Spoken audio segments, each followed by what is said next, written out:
नमस्कार मित्रों। आज हम संस्कृत व्याकरण का अध्ययन करेंगे। प्रमुखतः यह क्लास कक्षा 9-10 के विद्यार्थियों के लिए अत्यधिक उपयोगी होगी। तो हम चर्चा करते हैं। आइए, संस्कृत क्या शब्द है? संस्कृत। देखिए, संस्कृत शब्द बना कैसे है? सबसे पहले अगर हम संस्कृत व्याकरण पढ़ने जा रहे हैं तो इसको जान लेना आवश्यक है। संस्कृत शब्द बना है सम, क्या है? सम उपसर्ग पूर्वक। ये क्या है? ये उपसर्ग है, ठीक। ये उपसर्ग है, ठीक। सम उपसर्ग पूर्वक क्री धातु। क्या है?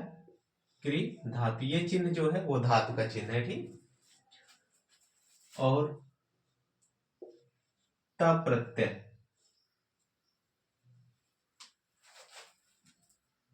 इसमें सुट का आगम करके, सुट का आगम, ठीक, सुट का आगम करके जो है संस्कृत शब्द बना है। यह रहा संस्कृत शब्द का व्युत्पत्ति। और व्याकरण शब्द जो बना है वह वि और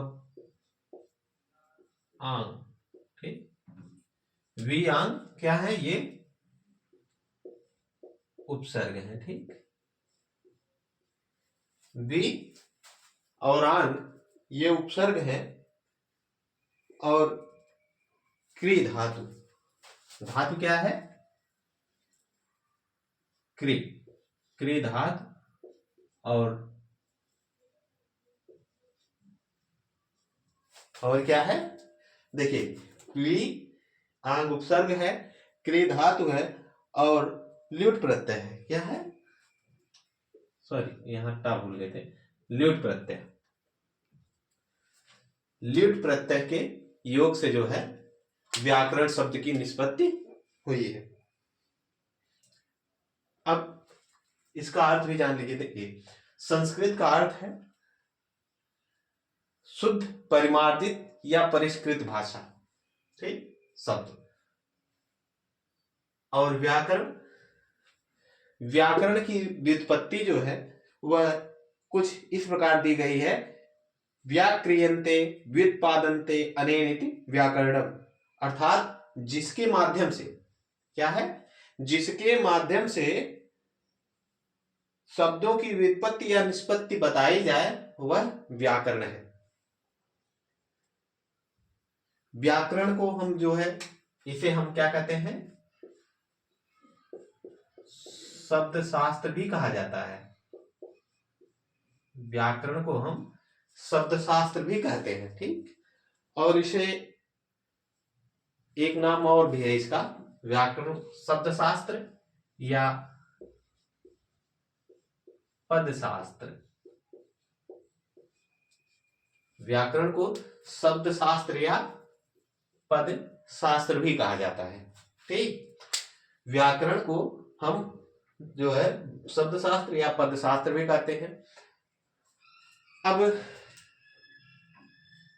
अगर व्याकरण की बात चल रही है तो व्याकरण में त्रिमुनि कंसेप्ट बहुत महत्वपूर्ण स्थान रखता है। त्रिमुनि, व्याकरण में त्रिमुनियों की चर्चा अक्सर की जाती है। उसमें त्रिमुनियों में नंबर 1 जो है वह क्या है? पाणिनि। नंबर 1 पर पाणिनि और नंबर 2 पर, नंबर 2 क्या है? और नंबर 3, ठीक।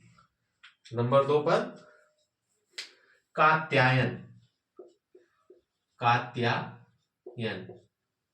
इन्हीं को हम वररुच के नाम से भी जानते हैं। वररुच कह रहे हैं, एक मिनट, सॉरी, वररुच। कात्यायन या वरुरुचि। और तीसरा पतंजलि।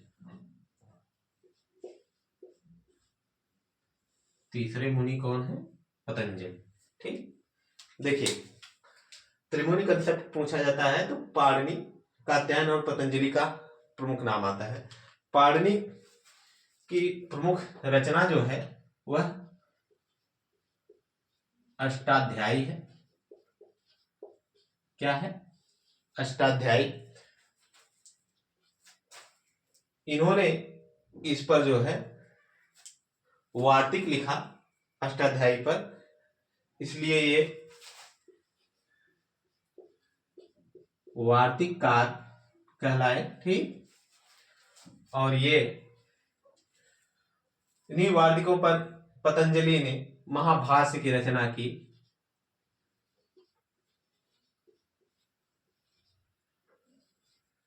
इसलिए ये भाष्यकार कहलाए।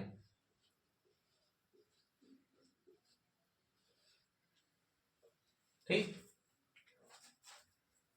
वार्तिक की रचना करने के कारण जो है इन्हें वार्तिक का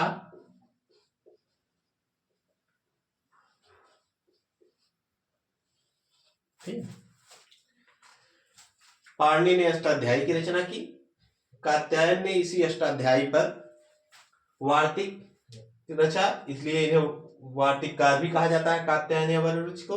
और पतंजलि ने इसी वार्तिक पर या जो है पाणिनि के अष्टाध्यायी के, इन्होंने महाभाष्य की रचना की, इसलिए इन्हें भाष्यकार के नाम से भी जाना जाता है। ठीक, अब बात करें तो पाणिनिकृत अष्टाध्यायी जो है यह व्याकरण का महत्वपूर्ण ग्रंथ भी है। अष्टाध्यायी क्या है?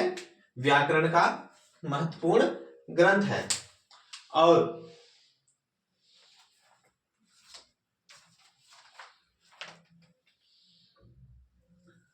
अगर हम अष्टाध्यायी पर थोड़ा सा अध्ययन करें तो अष्टाध्यायी में कुल जो है 8 अध्याय हैं। देखें, नाम अष्ट अध्यायी अर्थात 8 अध्यायों वाले, नाम से यह स्पष्ट है, अष्टाध्यायी अर्थात 8 अध्यायों वाली। इसमें 8 अध्याय कुल हैं और 8 अध्याय हैं और इसमें प्रत्येक अध्याय में 4-4 पाद हैं और कुल मिलाकर इसमें अगर बात की जाए तो 3200 पाद है। कितने हैं?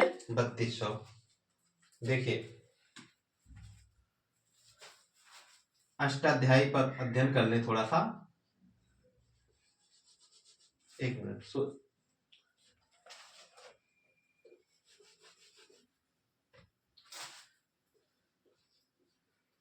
अष्टाध्यायी, ठीक, अगर हम अष्टाध्यायी पर बात करें, ठीक, तो इसमें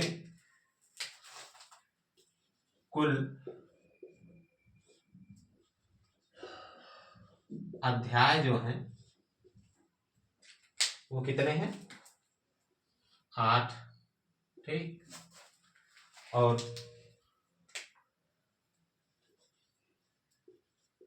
कुल पाद की बात अगर की जाए तो एक अध्याय में 4 पाद हैं, तो 32 पाद में 4 गुणे 8 बराबर 32 पाद। ठीक, और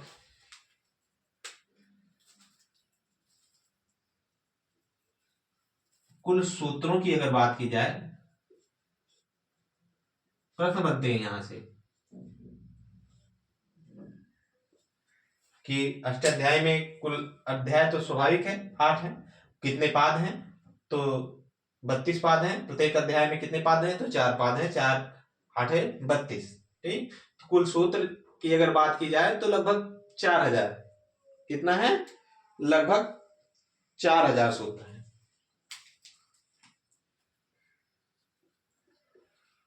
लगभग 4000 सूत्र। ठीक, अब यहाँ एक बात मुख्य ये भी जाने, इसीलिए इन्हें जो है क्या कहा जाता है? इसलिए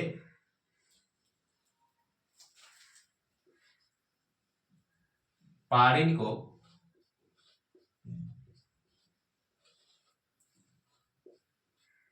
सूत्रकार भी कहते हैं। क्या कहते हैं? सूत्रकार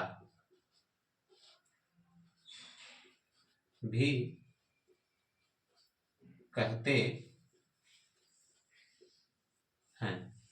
ठीक, इसीलिए इन्हें क्या है, सूत्रकार भी कहा जाता है। अब क्योंकि हम व्याकरण का अध्ययन करेंगे तो अष्टाध्यायी के आधार पर ही किया जाएगा मूल रूप से। तो इसमें प्रमुख अगर सूत्र की बात की जाए, प्रथम सूत्र जिसे कहा जाता है वह वृद्धिरादेश है, और अंतिम सूत्र आ। ठीक,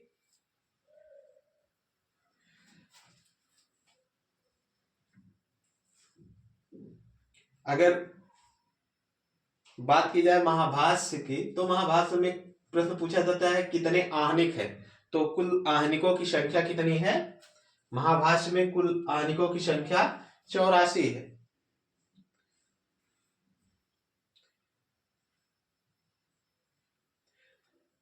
भट्टोजी दीक्षित एक परवर्ती आचार्य हुए, उन्होंने जो है वृत्तिकार, उन्हें वृत्तिकार कहा जाता है क्योंकि उन्होंने इस पर वृत्ति लिखी अष्टाध्यायी पर, और इसलिए उन्हें वृत्तिकार भी कहा जाता है। और इनकी प्रसिद्ध रचना जो है वह सिद्धांत कौमुदी है। भट्टोजी दीक्षित की प्रसिद्ध रचना सिद्धांत कौमुदी। ठीक, अब इसको आप सब थोड़ा सा देख लीजिए, फिर हम आगे वर्ण विचार पर आते हैं।